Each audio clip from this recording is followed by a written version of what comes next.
Hi, my name is Mark Dolfini, and you're watching Landlord Coach.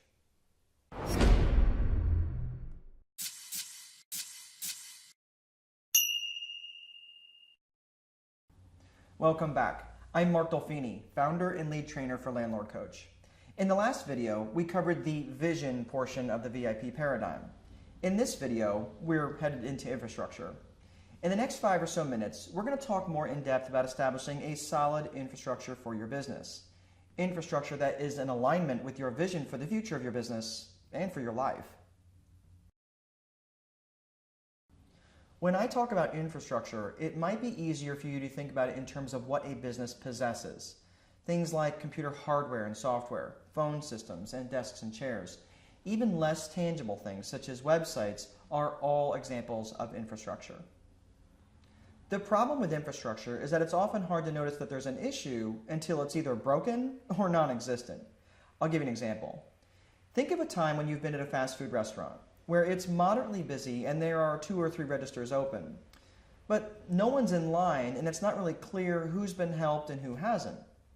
You look around, scanning the crowd of customers for someone to make eye contact with, trying to be polite so as not to step in front of someone else. The customers and the employees behind the registers separating themselves from each other like boys and girls at a 5th grade dance. Under this scenario, it's largely up to the customers to decide who's next in line. This is a problem of infrastructure. Consider a similar example where you're in this same fast food restaurant, but this time it's really busy and there are lines formed in front of each register, 5 and 6 people deep. Suddenly, a manager zooms in and opens another register and yells, "I can help the next person," and a customer that just got in the back of one line suddenly jumps ahead of everybody else. Not only is this incredibly frustrating, but it's also a great way to start a fight. In both of these examples, these are problems of infrastructure. Unfortunately, there is an easy way to fix it. You install a queue, one of those zigzaggy things that helps direct the customers to where they're supposed to go when forming a line. They range from the metal ones that are permanently cemented into the floor to the velvet ropes that you might see in movie theaters. The airports often use movable stands with retractable belts so they can adjust their queues based on demand.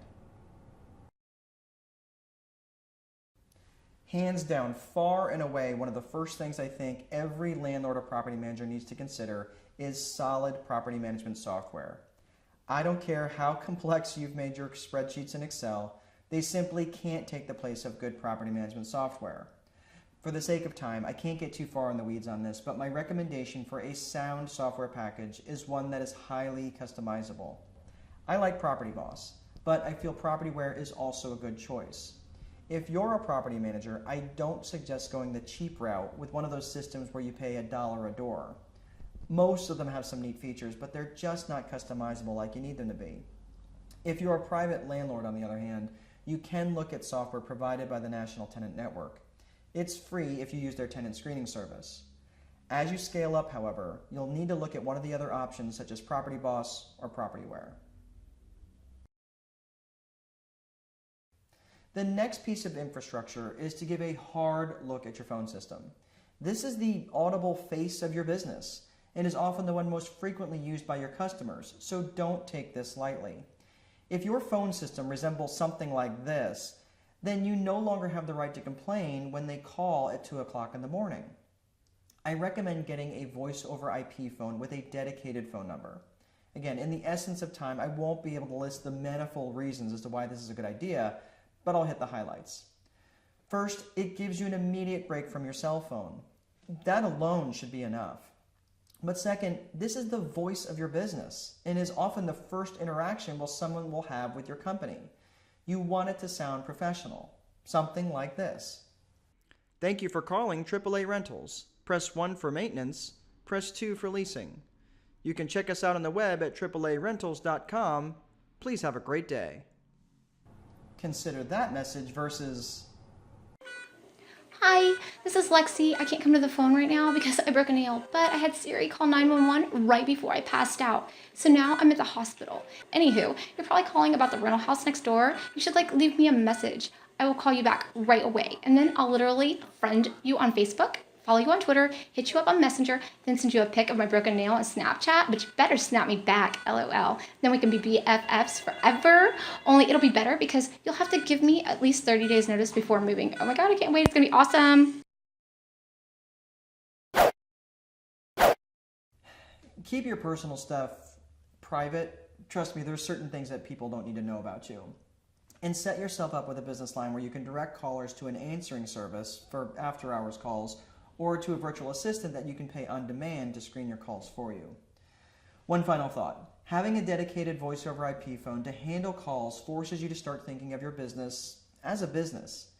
Yes, you can certainly set this up using a second cell phone, but keep in mind what we're trying to accomplish here, which is to establish an infrastructure that is scalable and something you won't be able to simply carry around.